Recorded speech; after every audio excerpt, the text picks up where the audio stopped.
नमस्कार, स्वागत है आपका हमारे आज के विशेष कार्यक्रम गांधी दर्शन में। मैं हूं डॉक्टर अनुरिता सक्सेना। गांधी दर्शन हमारा वो विशेष कार्यक्रम है जिसमें हम अपने राष्ट्रपिता महात्मा गांधी जी के जीवन से जुड़ी बहुत सी रोचक घटनाएं आपके साथ साझा करते हैं।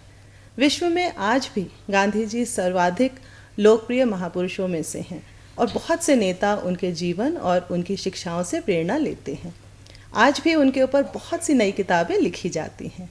अगर हम देखें तो उनकी न्यूनतम जीवन शैली, नीड वर्सेस ग्रीड, अहिंसा का पालन, सबके लिए एक सा न्याय, प्राकृतिक संपदा का सही इस्तेमाल और रूरल इकोनॉमी को सशक्त करने की विचारधारा अत्यंत अनुसरणीय है। और आज के परिप्रेक्ष्य में यानी कि कोविड टाइम्स में ये और भी महत्वपूर्ण हो जाती है, क्योंकि अब तो हम सबको आत्मनिर्भर होना है। अगर हम हिमाचल की बात करें और शिमला की बात करें तो गांधी जी का एक बहुत रोचक संबंध था शिमला से, और यही हमारे आज की चर्चा का विषय है, हिमाचल संदर्भ में महात्मा गांधी जी की एक झलक। और इसके लिए आज हमारे साथ हैं यहाँ पर डॉक्टर पूर्णिमा चौहान, जो कि भारतीय प्रशासनिक सेवा की अधिकारी रही हैं और अपने अनेक भारों में से इन्होंने लैंग्वेज, आर्ट और कल्चर का सेक्रेटरीशिप भी किया है। ये सिर्फ एक अधिकारी ही नहीं है, यानी कि एक अच्छी अधिकारी ही नहीं है, बल्कि एक स्टेज आर्टिस्ट भी हैं, बहुत सी कलाओं में रुचि रखती हैं और एक अत्यंत सुरीली गायिका भी हैं। डॉक्टर चौहान, आपका इस हमारे साथ बहुत स्वागत है इस प्रोग्राम में भी और हमारे स्टूडियो में भी। और आज थैंक यू। और आज हम आपसे चर्चा की शुरुआत इसी पॉइंट से करेंगे कि आपको क्या लगता है कि 21वीं शताब्दी में गांधी जी की जो शिक्षाएं हैं और जो उनकी विचारधारा है उसका क्या महत्व है, और जो हमारी यंग जनरेशन है वो उनको किस तरह से अपने जीवन में ढाल सकती है? अनुरिता, भगवान जब किसी को पैदा करता है तो शायद सांचा इतनी बारी नहीं बदलता जी, पर गांधी जी के लिए मेरे ख्याल में भगवान ने भी एक अलग ही सांचा ढूंढा था। बिल्कुल सही कहा। और उसके बाद शायद ही कोई ऐसा पुरुष होगा जी, या शख्सियत होगी जी, और इसको मेरे ख्याल में उन शब्दों में ढालने वाले एल्बर्ट आइंस्टाइन, जो नोबेल लॉरियट थे, और मेरे ख्याल में वो भी सदियों तक याद रहेंगे। उनके शब्दों में उन्होंने अपनी प्रिंसटन यूनिवर्सिटी के ऑफिस में भी बाकी सब स्टैचूज निकाल के गांधी जी का स्टैचू इसलिए रखा था ताकि उनको उनसे इंस्पिरेशन, मोटिवेशन प्रेरणा मिलती रहे। जी। और गांधी जी के बारे में उनके शब्द जो हैं वो मेरे कानों में आज भी गूंजते हैं कि सदियों तक जब लोग याद करेंगे कि क्या वाकई में धरती पे एक ऐसा इंसान, मांस हड्डी का इंसान पैदा हुआ था। हाड़ मांस का कहते थे। जी। और ये बिल्कुल सच है, क्योंकि कौन सी ऐसी शख्सियत है जिसको दुनिया भर से प्यार केवल जीते जी नहीं मिला, पर उनकी रेलेवेंस जो है आज भी उनके कहे पे और उनके किरदार पे, और वो सिर्फ दिखावे का नहीं था, जो वो कहते थे वो उनकी अपनी जीवन शैली में भी था। और अगर वो हमें इंडिपेंडेंस अगर मिली तो उसका श्रेय बहुत हद तक गांधी जी को जाता है। बिल्कुल। और एक किस्म से non violence, non cooperative movement south Africa में भी, भारत में भी लाने का तो पूरा के पूरा श्रेय उनको जाता है। 100%। और नेल्सन मंडेला जैसी शख्सियत, उनसे प्रभावित होकर उन्होंने भी अपने मार्टिन लूथर किंग। जी। सो गांधी जी के बारे में महात्मा कहें, बापू कहें, साबरमती के संत कहें, हाँ, कुछ भी कम है। जी। बिकॉज जो उन्होंने किया कई लोग मिलकर नहीं कर सकते, सदियों तक नहीं कर सकते। और इसमें मेरे ख्याल में अगर गहराई तक जाएं तो क्या चीज़ थी, क्या प्रेरणा थी और क्या सिद्धांत थे जिनसे गांधी जी प्रेरित हुए और जिनको उन्होंने अपने जीवन में ऐसा ढाला कि आज भी ये चुनौती है सबको कि अगर वो कर सकते हैं तो शायद कोई दूसरा गांधी पैदा हो।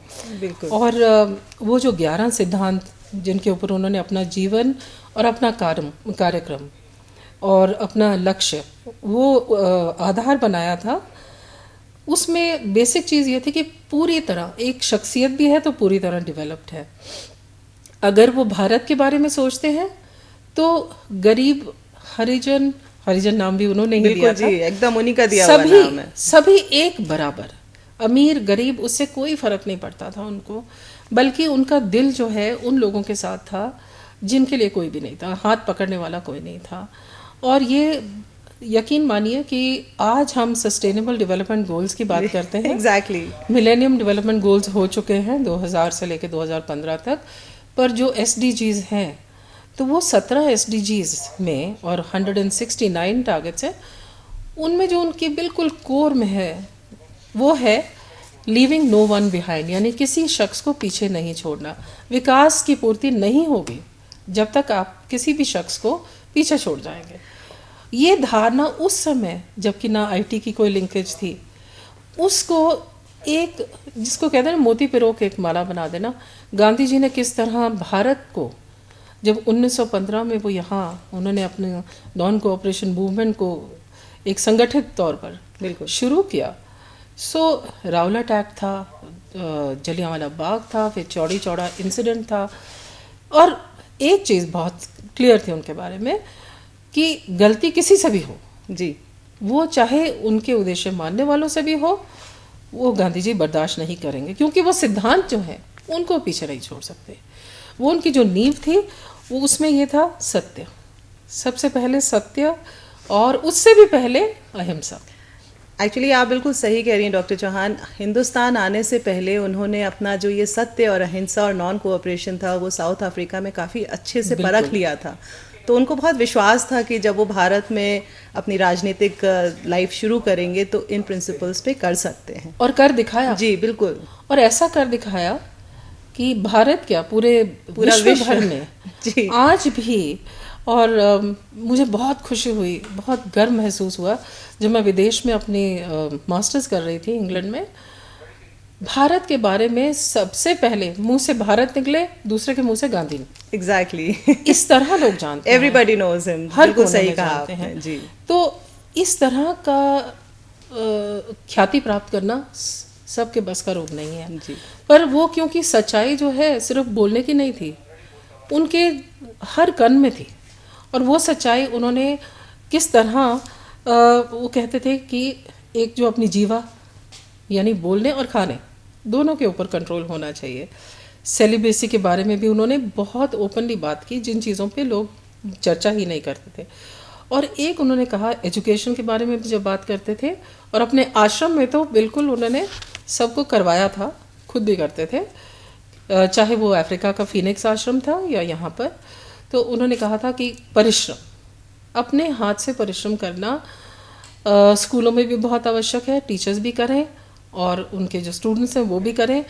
और चोरी नहीं करनी किसी तरह की, चाहे विचारों की चोरी भी हो जी। और नॉन पोजेशन, यानी कि उतना ही अपने पास होना चाहिए जितना ज़रूरी है, यानी कि न्यूनतम जीवन कंज्यूमरिज्म, बिल्कुल कंज्यूमरिज्म। और अगर आप देखें कि आज कोविड का ज़माना है, मेरे ख्याल में अपने आप ही कंज्यूमरिज्म पीछे छूटा जा रहा है और लोग बिल्कुल न्यूनतम खर्च करने की शैली पे आ गए हैं। और शायद ये करने से उनकी जो एनर्जी थी और ध्यान था वो इन चीज़ों में था। अब वो ध्यान किन चीज़ों में लग रहा है? वही बेसिक चीज़ों में जो गांधी जी न केवल अपनी जीवन शैली से दिखाते थे और प्रचार करते थे, पर एजुकेशन, बेसिक एजुकेशन की भी बिल्कुल नई तालीम की जो बात करते थे। और उन्होंने सिर्फ तालीम देने वालों के ऊपर एम्फोसिस नहीं किया, लेने वालों उन्होंने पर। कहा कि जो स्टूडेंट्स हैं वो भी टीचर से डिमांड कर सकते हैं। और यहाँ तक कि उनके स्कूलों में, उनके चलाए गए स्कूलों में किसी स्टूडेंट को भी उसके ऊपर हाथ उठाना अलाउड नहीं था। और किसी ने एक बारी आग्रह किया कि मैं हाथ उठा दूं, ये बच्चा जो है बहुत ढीठ है, तो गांधी जी ने ना चाहते हुए भी यकीन माना कि ये खुद सीख जाएगा, क्योंकि टीचर्स भी इस पूरे सीखे हुए तो नहीं होते हैं। नहीं। उनका ये मानना था कि मरते दम तक I am on the learning curve, यानी मैं सीख रहा हूँ। और यही मान के चलते थे कि जिसने जीवन में प्रगति करनी है उसको हमेशा सीखना है, हर शख्स से सीखना है। और यही इसी विचारधारा में भय, और आप हैरान होंगी जान के कि एक बहुत क्यूट सी कहानी है गांधी जी के बारे में। बिल्कुल। कि जब वो बच्चे थे तो उनको अंधेरे से बहुत डर लगता था, तो रंभा जो थी उनके घर में, तो उन्होंने उनको एक मंत्र दे दिया, बोलते राम का नाम ले लो, ठीक है ना। तो रघुपति राघव राजा राम तो उनका बहुत ही फेवरेट भजन भी था। और ये तो सभी जानते हैं कि मरते दम भी उनके होठों पर हे राम था। हे राम ही निकला। सो राम जी ने उनका सहारा दिया और वो उनके इतने अच्छे चेले हैं कि मेरे ख्याल में उनकी जितनी ख्याति की जाए वो कम है। जैसा डॉक्टर चौहान, जैसा आपने कहा कि सत्य उनके लिए हमेशा से बहुत ही पसंदीदा चीज़ थी, या कहना चाहिए कि इवन एज अ चाइल्ड। तो आप जब उनके बचपन की बात कर रहे हैं तो आई एम श्योर हर किसी को ये कहानी पता होगी कि एक दफ़ा उन्होंने अपने पिताजी से झूठ बोला और सारी रात वो सो नहीं पाए और सुबह उठ के सबसे पहले उन्होंने अपने पिताजी से सत्य कहा और पिताजी उनके नाराज़ भी हुए और उनको बट इस बात की खुशी रही कि मुझे इस असत्य के साथ रहना नहीं पड़ा और मैं कह सकूं, और वहीं से ही बचपन से ही उनकी ये जो सत्य और अहिंसा वाली चीज़ है वो और फर्म होती चली गई। बिल्कुल। आप देखिए कोविड टाइम में सब लोग स्पिरिचुअलिज्म की ज़्यादा रुझान बढ़ रहा है, तो गांधी जी ने जब ये सोच के कि असत्य छुपाना, एक चेहरे के ऊपर दूसरा चेहरा रखना, वो भी तो एक किस्म का असत्य है। बिल्कुल। तो ये चीज़ें करने से जो आपकी बेसिक ऊर्जा है वो उन चीज़ों में गुम हो जाती है। पॉजिटिव चीज़ों में लगाने के लिए आपको इन चीज़ों को छोड़ना पड़ेगा जी, और अपने अनुभव से, किसी के कहने पे नहीं जी। और आपको एक और कहानी अगर मैं बताऊं, बिल्कुल सुनना चाहेंगे हम। उनके स्कूल में जब गाइल्स एक अंग्रेज इंस्पेक्टर आए थे जी, तो उनको 5 शब्द उनकी स्पेलिंग बताने के लिए सब बच्चों को बोला गया था। तो केटल की स्पेलिंग कई बच्चों को नहीं आ रही थी, तो जो टीचर थे वो इंस्पेक्टर के पीछे से इशारे कर रहे थे कि इधर देख लें, सही कर लें वो। और बाकी बच्चों ने तो इशारा समझ लिया। आज की तारीख में हम उनको समझदार कहेंगे। एग्जैक्टली। गांधी जी ने समझते हुए नहीं सुधारा, 5 में से 4 ही शब्द ठीक थे तो उन्होंने वही कहा। बाद में टीचर गुस्सा हुए कि क्या है, बाकी सबने ठीक कर लिया, तुमने क्यों नहीं किया। गांधी जी चुप रहे, पर घर जाते जाते ये सोचने लगे कि ये मेरे गुरु हैं जो मुझे चीटिंग करना सिखा रहे हैं। सिद्धांत के बहुत पक्के थे। एक बचपन में ही अगर इस तरह की विचारधारा थी तो इसीलिए जो जगह उन्होंने प्राप्त की है, हैरानगी की बात नहीं है। पर क्या सब लोग ये कर सकते हैं? ये सवाल हमने आज भी अपने आप से पूछना है। लेकिन जो आप बात कह रही हैं वही सही है कि हमें कोशिश करनी चाहिए। उनकी जो विचारधारा है वही एक काफ़ी सही विचारधारा है और कोविड टाइम्स ने ये हमें दिखा दिया है कि अगर हम अपने में आत्मनिर्भर हैं, कंज्यूमर नहीं हैं, बहुत ज़्यादा चमक धमक में नहीं हैं और अपनी सोच को नियंत्रित रखते हैं और अपनी ज़रूरतों को नियंत्रित रखते हैं, तो हमें कहीं ज़्यादा सुखी व्यक्ति हैं। आप देख लीजिए जिस तरह कोविड के कारण अब हमारी आर्थिक व्यवस्था पे भी असर हो रहा है, केवल हमारी ही नहीं, पूरे विश्व की आर्थिक व्यवस्था पे, और पूरा विश्व इस चीज़ से जूझ रहा है कि हमने किस तरह आत्मनिर्भर, हमने स्लोगन यहाँ पर दिया है, हमारे प्रधानमंत्री जी ने कहा है कि हमें आत्मनिर्भर होना है, और ये भी कहा है vocal for local, vocal for local. Gandhi ji बिल्कुल इसी विचारधारा से सहमत थे कि भारत जो है गांव में रहता है जी, गांव के लोगों में रहता है, उनकी जो सिंपल लाइफस्टाइल है उसी को अडॉप्ट करने के लिए और धरती से जुड़े रहने के लिए उन्होंने आह्वान किया सबको। कईयों ने माना, कईयों ने नहीं माना, क्योंकि दुनिया की जो रैट रेस जिसको बोलते हैं, वो दौड़ जो है उसमें कई लोग गुम हो जाते हैं। और एक बहुत ही अच्छी कहावत है कि उस रैट रेस में एक ही गारंटी है, you will be a rat. हाँ, ट्रू। सो इसलिए मेरे ख्याल में गांधी जी ने ये देख लिया था। गांधी जी, जैसा आप कह रही हैं, उनका शुरू से ये मानना था कि हमें अपने गांव की इकोनॉमी को सशक्त बनाना ज़रूरी है, और अगर हम गांव के निवासियों को सशक्त करेंगे, देश ऑटोमेटिकली सशक्त होगा। बिल्कुल। अगर गांव नहीं करेंगे तो हर कोई जो है वो शहर और जो फैक्ट्रीज हैं उनकी तरफ ही दौड़ता रहेगा, और उसका खामियाजा हम आज देख रहे हैं कोविड टाइम्स में कि हमारे देश में जो हम लोगों ने अभी देखा कि इतनी परेशानी हुई। अगर इतने सारे लोग में से कुछ लोग भी गांव में होते तो शायद इतनी गंभीर समस्या नहीं होती। बिल्कुल, आपने देखा ही है कि किस तरह माइग्रेशन से, अब अर्बनाइजेशन से जी, जो एक चुनौती बन गई थी, पर शायद कोविड का एक कुप्रभाव नहीं, अच्छा प्रभाव ये रहेगा कि लोग वापस गाँव जाएंगे और जो शहर वाले हैं वो गांव वालों की अहमियत को रिकग्नाइज करेंगे, एग्रीकल्चर की अहमियत को रिकग्नाइज करेंगे। और गांधी जी ने ये भी कहा था कि जो इंडस्ट्री है, इंडस्ट्री के खिलाफ नहीं थे, बिल्कुल नहीं थे, टेक्नोलॉजी के खिलाफ नहीं थे जी, पर वो टेक्नोलॉजी जो जड़ों से जुड़ी हुई है जी, यानी कि एक फार्मर की उत्पत्ति जो है उसको बढ़ाने के लिए, उसकी ज़िंदगी आसान करने के लिए, महिलाओं की ज़िंदगी आसान करने के लिए ट्रस्टीशिप का एक बहुत बड़ा कॉन्सेप्ट उनका था, जो कि आप जानती होंगी कि टाटा और बिरला इन लोगों ने कितनी संस्थाएं चलाई उसी ट्रस्टीशिप के बेसिस पे, गांधी जी के नक्शे कदम पे चलते हुए। स्वदेशी सेल्फ रिलायंस, ये चीज़ें आज उभर कर इतनी सामने आ रही हैं कि शायद ये बहुत ही अच्छा मौका है। स्वदेशी को हम आप कहते हैं make in India. Make in India. और हम 150 साल जो गांधी जी की सालगिरह मना रहे हैं, जो कि 2 अक्टूबर 2018 से शुरू हुई थी और इस वर्ष खत्म 2 अक्टूबर 2020 को ख़त्म होगी। मेरे ख्याल में बहुत ही एक आयरॉनिक चीज़ है कि कोविड टाइम ने गांधी जी को बहुत रेलेवेंट कर दिया है जी। सो एक किस्म से जो हमारे बच्चे हैं, अगली पीढ़ी है जो शायद गांधी जी के साथ इतनी वाकिफ़ नहीं थी, ये बहुत ही अच्छा मौका है कि उनको इस चीज़ के लिए सेंसिटाइज किया जाए कि यहाँ एक इंसान है जिसकी शख्सियत कभी नहीं मिटेगी। बिल्कुल। और एक बहुत ही सुंदर उन्होंने जो कहा था, जो कि कोविड टाइम में बहुत सामने आया, the earth has enough for every man's need but not for his greed. लालच बुरी बला है, बटोरना बुरी बला है। जब तक सबका उद्धार नहीं होगा, किसी ना किसी दिन हमारी जो सस्टेनेबिलिटी है वो भी ख़त्म हो जाएगी। इनफैक्ट जो आपने शुरू में कहा वो बिल्कुल सही है कि गांधी जी उस वक्त सस्टेनेबल डेवलपमेंट की बात करते थे, जब ये टर्म ही नहीं था। और वो ये कहते थे कि सेल्फ रिलायंट, आत्मनिर्भर होना ज़रूरी है, एक ऑर्गेनिक लाइफस्टाइल। बिल्कुल। यानी कि जैसे एक जिग्जो पजल होता है, एग्जैक्टली, कि एक पजल के पीस के बिना दूसरा चलता ही नहीं है। तो उन्होंने किसी को भी, अपनी ज़िंदगी को भी कभी भी अपनी शख्सियत से अलग नहीं समझा। उन्होंने जो भी काम किया, यहाँ तक कि अपने पुत्र को भी, मनीलाल को, एक बारी उन्होंने एक प्रॉमिस किया था, मिस्टर पोलैक थे उनके साथ काम करते थे, तो कोई किताब देनी थी, तो मनीलाल ने कहा था हाँ मैं आपके दफ्तर से ले आऊँगा, वो किताब वहाँ पर है। शाम तक वो भूल गए थे। हाँ। पर ये नहीं था कि मेरा बेटा है, 3 मील कैसे जाएगा, 3 मील वापस भी आएगा। जी, उन्होंने सर आपने अपना वचन दिया है, उसको निभाइए। इसी प्रकार एक बारी कोई अकाउंटेंट थे जो वॉलंटरी बेसिस पे काम कर रहे थे और शायद कांग्रेस के अकाउंट्स रख रहे थे।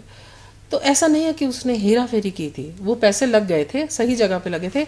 पर कई बार होता ना कि आपने सोचा आज का अकाउंट कल लिख लूँगा। बिल्कुल, उन्होंने कहा कि नहीं। कोई 1000 रुपये का फ़र्क था। तो गांधी जी ने उसको कहा कि ये क्या हुआ कि 1000 रुपये पूरे करने पड़ेंगे। तो उसकी आंखों में आंसू, तो उसने सोचा कि मैं किसी से लेके, या मतलब मैं आपको हिसाब बता देता हूँ, इसे तुमने लिखने में कमज़ोरी की है और ये गलती में जो है इसकी भूल सुधार यही है। बहुत कड़े शख्सियत थे। हाँ। अपने साथ भी कड़ापन कर, और फिर कि आपने घर जाना है तो आप रेलवे स्टेशन के लिए 35 रुपये की जो टिकट है वो भी कहीं से। सो एक अंग्रेज़ उनके सामने थे, उन्होंने बोला कि अच्छा मैं इस लड़के को रेलवे स्टेशन छोड़ के आता हूँ। तो उन्होंने 35 रुपये अपनी जेब से निकाल के दिए। जब वापस आए तो गांधी जी हंसने लगे, बोले इसीलिए गए थे ना। आई थिंक डॉक्टर चौहान, हम थोड़ा सा उनकी शिमला यात्रा के बारे में भी बात कर लें, क्योंकि समय जो है वो बहुत तेजी से निकलता जा रहा है। गांधी जी पे चर्चा तो कभी भी खत्म नहीं हो सकती। तो कुछ उनकी शिमला यात्रा के बारे में भी ज़रूर। शिमला के बारे में गांधी जी ने कोई 10 बारी शिमला आए थे, 1921 से लेके 1946 तक। जी, कोई 10 विजिट थी उनकी, और 11 स्थल ऐसे हैं जिसमें हमने आज पुरानी राहों से हमारी जो एक योजना आर्ट लैंग्वेज कल्चर की थी, उसमें गांधी सर्किट शुरू किया था। और सबसे ज़्यादा शायद उनका दिल भी था वहाँ मैनर विला, राजकुमारी अमृत कौर जी के घर में। वो उनकी 16 साल तक सेक्रेटरी रही थी। Yes, she was his secretary for 16 years. बिल्कुल। और हेल्थ में थी, मिनिस्टर थी जी। और इसीलिए आज भी वो जो विला है, मैनर विला, वो एम्स का गेस्ट हाउस है। अच्छा। हाँ। अच्छा। और बड़े अपने अंदाज में उनको एड्रेस करते, कभी इडियट भी बोलते थे उनको। जी।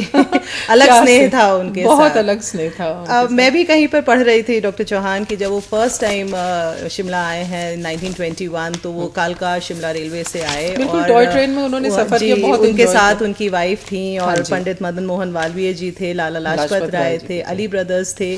और जब वो फर्स्ट टाइम पहुंचे हैं वाइस राय के से मिलने, तो जो लोकल लोग थे उन्होंने उनकी जय में ये कहा कि बेताज बादशाह की जय, मतलब even in 1921 that type of aura he had कि लोग उनको बादशाह मानते थे। अनुरुता, आप देखिए कि इस पूरी जंग में, आज़ादी की जंग में, कभी गांधी जी ने कोई पॉलिटिकल स्टेटस नहीं मांगा। लोगों ने अपने प्यार से, अपने दिल से, अपनी कन्विक्शन से उनको दिया, और बेताज बादशाह तो वो डेफिनेटली थे। और ईदगाह में जब उन्होंने भाषण दिया 1921 में, महिलाएं इतनी मोटिवेट हुई तो उन्होंने उतार के अपने गहने आज़ादी की जंग के लिए बिल्कुल उनका डॉक्टर चौहान, आई थिंक हम लोग काफ़ी, क्योंकि हम जैसा कि आपने हमारे साथ एक बहुत अच्छी फिल्म भी शेयर की हुई है गांधी जी की, हम उसको भी दिखाना चाहते हैं। बिल्कुल दिखाइए। हमारे पास थोड़ा सा समय इस वक्त कम है, लेकिन हम अपना प्रोग्राम बिना आपसे एक भजन गांधी जी का सुने नहीं खत्म कर सकते। छोटा सा किस्सा बता दूं। बिल्कुल बिल्कुल। यहाँ पर स्टैचू जो लगा हुआ गांधी जी का रिज पे जी, उसकी एक कहानी है कि वो स्टैचू 1952 में जब लगाया गया था तो वो छोटे कद का था। अच्छा, पेडेस्टल छोटा था जी। तो गांधी जी की जो ऐनक है, कोई ना कोई टूरिस्ट उसको निकाल लेता था फोटो खिंचाते खिंचाते एक सुविनर के तौर पे ले जाते। तो म्युनिसिपल कॉर्पोरेशन शिमला इतनी तंग आ गई इससे जी, तो उन्होंने सोचा कि अब इसको क्या किया जाए, उनको कोई समझ नहीं आ रही थी। खैर ऐसा सिलसिला चलता रहा। फिर उसके बाद जब परमार साहब का स्टैचू लगा तो किसी ने पॉइंट आउट किया कि अरे परमार साहब का स्टैचू तो इस गांधी जी का स्टैचू से ऊंचा है। तो फिर जाके उनकी हाइट 40 साल बाद इसको करेक्ट किया गया और ऐनक सिक्योर हो गई। सो और this is the most photographed point of Shimla. Yes it is. So एक अच्छा सा भजन, गांधी जी का जो फेवरेट भजन था वो हम आपकी आवाज़ से सुनना चाहेंगे, और बाद में जो लैंग्वेज आर्ट एंड कल्चर ने 150th सेंचुरी के लिए जो उनकी जो हमने फिल्म बनाई थी तो वो हम अपने दर्शकों को उसका जो उद्देश्य हम जब सोच रहे थे, ब्रेनस्टॉर्म कर रहे थे, तो हमारे दिल से निकला मुझ में है गांधी जी। सो इसी उद्देश्य से ये नरसिंह मेहता जी की जो रचना है, और ये वैष्णवजन जी, वैष्णवजन थोड़ा सा आपको सुनाऊंगी। बिल्कुल।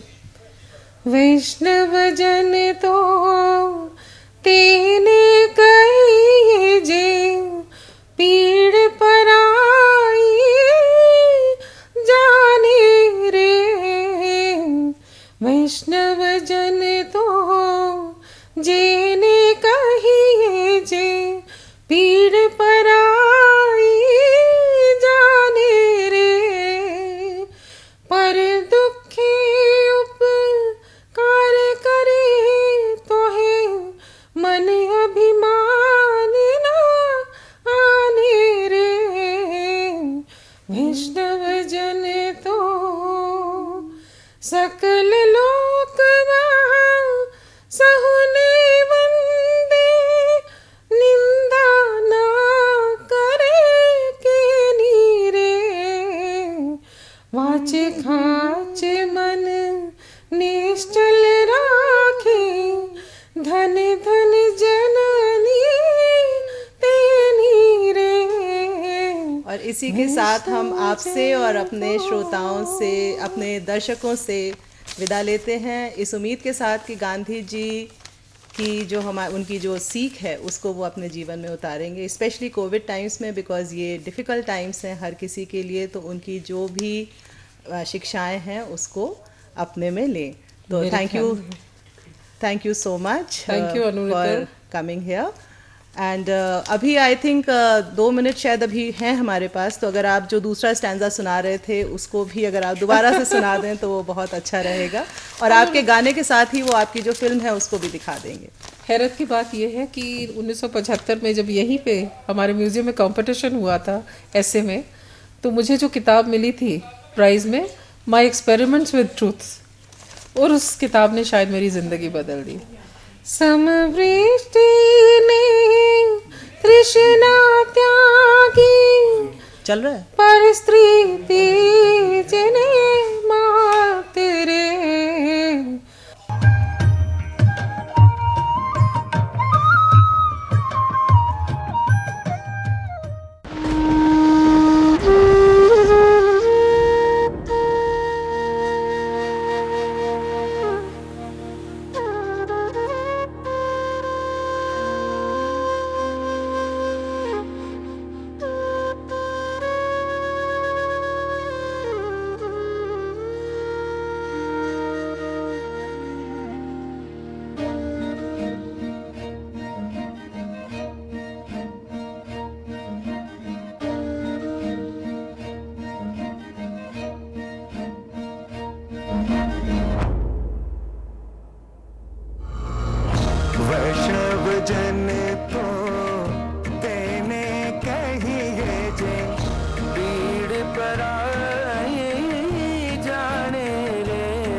पर दुखे उपकार करे तो ये मन अभिमान नारी रे। वैष्णव जन तो तेने कहिए जे पीड़ पराए जाने रे। वैष्णव जन तो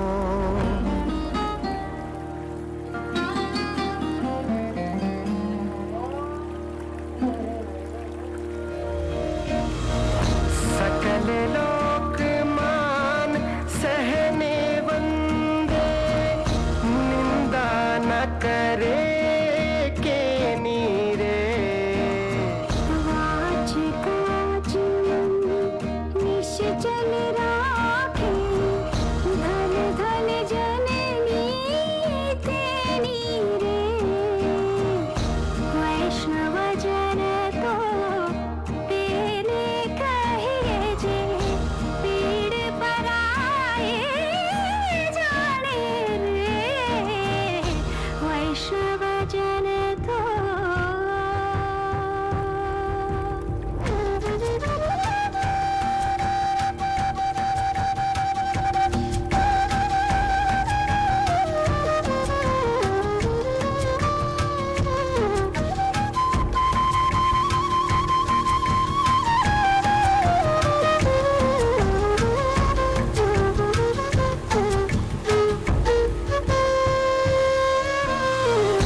समदृष्टि ने तृष्णा त्यागी पर स्त्री जयने मात रे।